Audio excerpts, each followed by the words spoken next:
para el día de hoy. Tenemos tres grandes invitados, tres referentes internacionales en lo que es la urología funcional.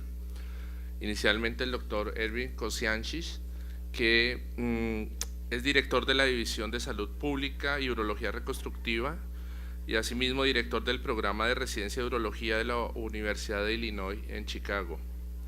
El doctor Salvador Arlandis, que no solo tiene una amplia producción científica y es miembro de la sociedad SINUC, que tendrá su congreso en Islas Canarias en noviembre, a un congreso al que invitamos, que vale la pena académicamente asistir.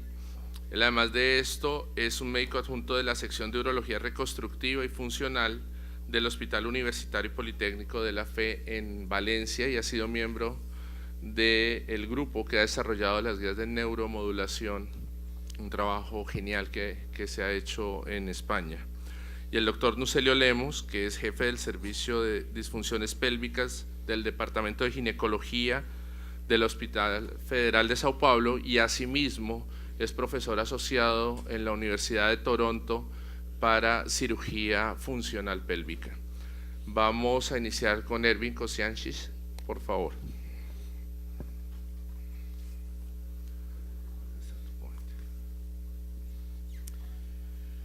Thank you very much for having me, dear friends. I'm gonna do this lecture in English so we can stay in the assigned time. We're talking about male incontinence. When you're doing less, you can achieve more. This is the topic that was assigned. When do an artificial sphincter? It's always right indication for the physician. You do the sphincter, you're safe. There are no lawyers that can say you did something wrong, something experimental. Slings are still a developing indication. We're going to see in the few slides that I have prepared for you that they're still evolving, they're still changing. So it's not, we don't have a mature data as we have for the sphincter, more than 20 years of experience with that. But the virgin patients, when you're the first one that they are operating on them for incontinence, and they have a minimal leakage, the sphincter might be an overkilling of the incontinence. Yes, the artificial sphincter is a gold standard, but there are some instances where you can add something else for these sphincters, for these patients with incontinence.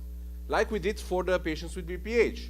Yes, you can do the TURP, but less invasive options with good quality of life, less effective in getting rid of the obstruction is still a good option for these patients. There are some instances where sphincter is still the way to go, like patients with irradiation, patients with previous failed surgery. You should go with something that you know what the result is going to be. Keeping in mind that these patients are prone to have more complications compared to virgin patients. So those are my indications for patients with male incontinence. Severe incontinence, previous surgery, radiation therapy, those are patients that will benefit out of the sphincter. For everybody else, we can do something less invasive, something easier and friendlier for the patient. Just a short recall of the neurophysiology. This is how complex the male continence is. So we have the pudendal nerve, the pelvic nerve, the hypogastric nerve that are controlling the action of two sphincters. Remember, we do have two sphincters, striated and a smooth muscle. Smooth muscle is the one that is going to keep the baseline continence, and it's the one that is actually not working in mild to moderate incontinence. It's the one that we can address whenever we are doing a sling procedure. Striated muscle is the one that gives you an extra strength into the urethra, so to keep our patients, to keep ourselves dry. And if both are not working, those are the perfect candidates for an artificial sphincter. But if only the smooth muscle is not working, that's a great candidate for something less invasive. How can we easily clinically identify these patients? Well, those are patients that have good striated muscle, so they can interrupt the stream when they're urinating. They have a good continence during the day, but a worsening of their continence during in the afternoon or in the evening. This is because of the fatigue of the muscle. And so those patients can benefit greatly in something that actually restore the function of the smooth muscle sphincter, which is the sling. We can classify the slings, and it's been a tremendous development of the new slings in the past 10 or 15 years, in adjustable or non-adjustable option. I'm not going to cover all of them, just give you a little bit of an overview from like 10,000 feet on what we can do. This is the list, incomplete list of the available options. Some of these slings are not even no longer available because they didn't stand the test of the time, and they're not sold anymore. Like the Invance, for instance. Advance is also not in a good shape, and here is the quadratic sling, the Virtu. So what you can see here is the reason of failure of these slings. For instance, this was a great minimally invasive options. I put a very limited amount of sling. I put some very little screws into the bone, pretending that this is going to fix the problem. Unfortunately, this is really minimal dissection, but unfortunately the screws are not staying there.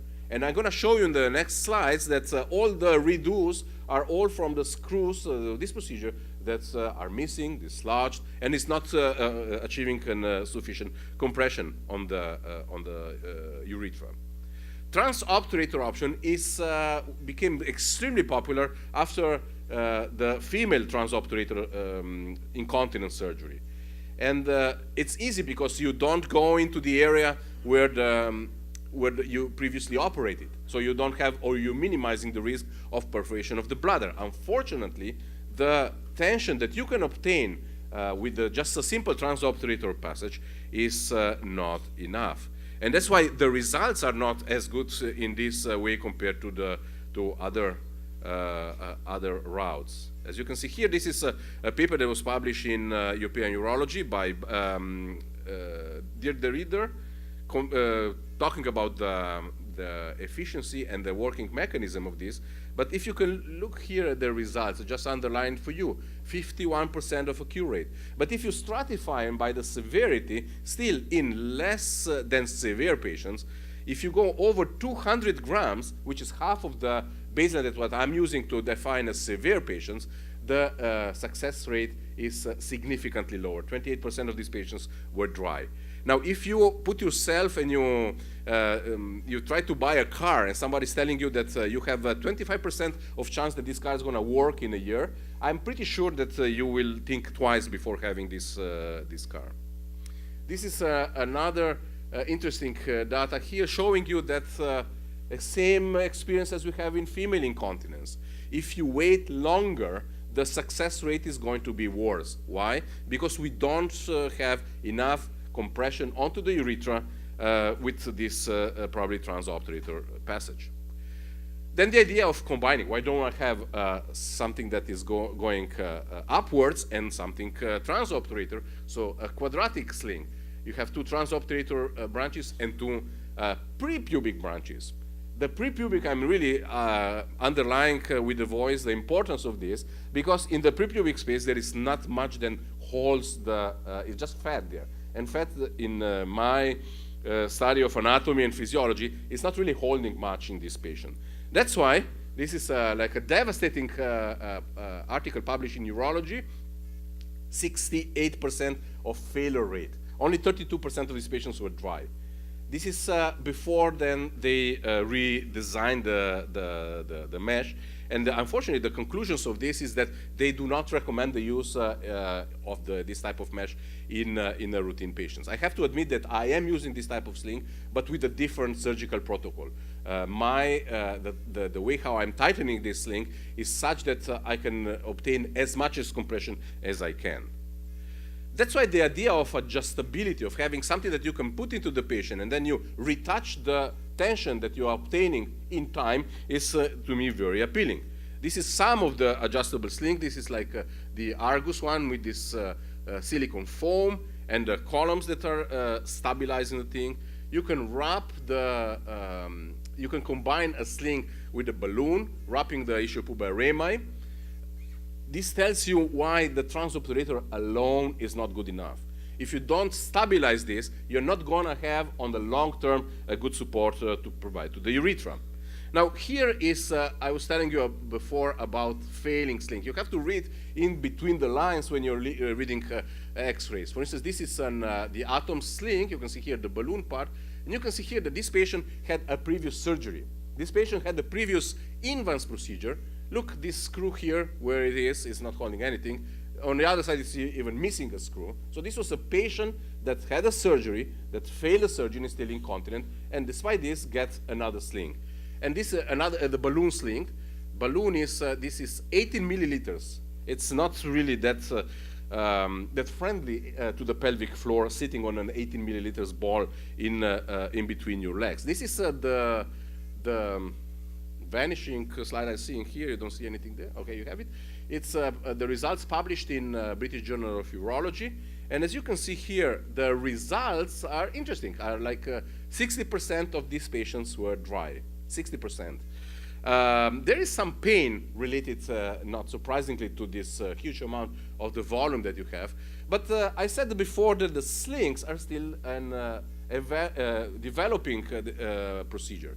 And look at this. So they are published results that were done with the previous model. Then the model was redesigned, and they say, oh, now we have good results. So I think that we really have to wait to have a good, clear idea on what the best options are.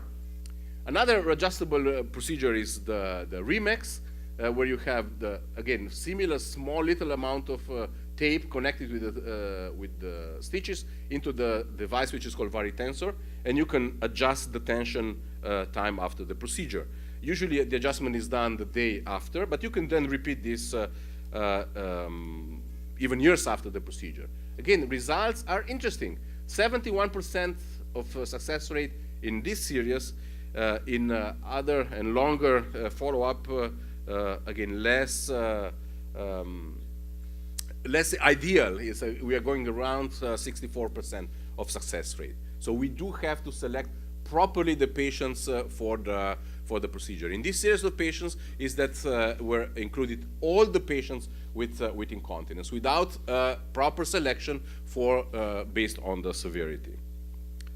So what are the urodynamic effects of a sling? We're always asking, oh, the sling is going to cause an obstruction. The sling is going to cause horrible problems because of this obstruction effect.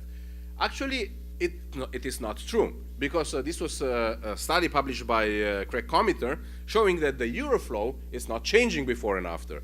The cystometrogram is not changing before and after. It's increasing the valsalva liquid pressure, but most importantly, the voiding pressure during the micturition is not increasing. So the slings, we can say, they are not causing obstruction. This is the same, showing you the results and the differences on, for instance, the flow rate unchanged and the voiding pressure during the flow is unchanged. There's another procedure that was popular in Europe, is getting now the new spring in the US because of the late FDA approval, which are the balloons that are placed onto the side of the urethra to increase the resistances. Again, it's like almost like replacing a little bit of a prostate close to the urethra, trying to increase the resistance of the urethra and reduce the leaks. I have an experience with this. I published extensively on this, and as you can see here, again, we did the same mistake as everybody else. We did not select the proper candidates, and we offered this to everybody. That's why we have the success rate is around in the 60%, but the learning curve was paid by our patients with a very high complication rate. Complication rate, which is very easily to manage. You can manage it with the local anesthesia, but it's still a complication, and our patients don't like this. So in conclusion, we can say that the complications of the new treatment, minimally invasive or less invasive options, are uncommon and are actually manageable by the patients. The bulbourethral sling, the one that you can anchor with just the small little screws, are not a good option and did not stand the test of the time. Perineal pain is not uncommon complication, but it's usually managed with usual painkillers and this type of management, conservative management. So the key to success is how are we evaluating our patients. We cannot offer one therapy for all the problems because they are not the same. They're not, there's not the disease name as male incontinence. You have such a huge variety of it. And thanks God now we have many, many options to treat this. So select the proper patients. If you have a patient with moderate or mild incontinence, that's a patient that can benefit of less invasive options than the sphincter. If the patient has a non-radiated urethra, use a permanent graft, that's the key. Do the proper placement and proper stabilization of the mesh onto the urethra and do the proper tensioning. This is the algorithm that I'm using in my everyday practice. If the patient has a severe incontinence, and we did have a workshop at the beginning of this meeting, severe incontinence is the patient that leaks more than 400 grams in a 24-hour pathway test, is a patient that has a rigid urethra on the cystoscopy, is the patient that you cannot obtain just an increase of the resistance and changing anything in his incontinence. That's the patient that needs circumferential compression. For everybody else, this is an overkilling. For everybody else, you can offer, discussing this with your patient, the less invasive options. Muchísimas gracias.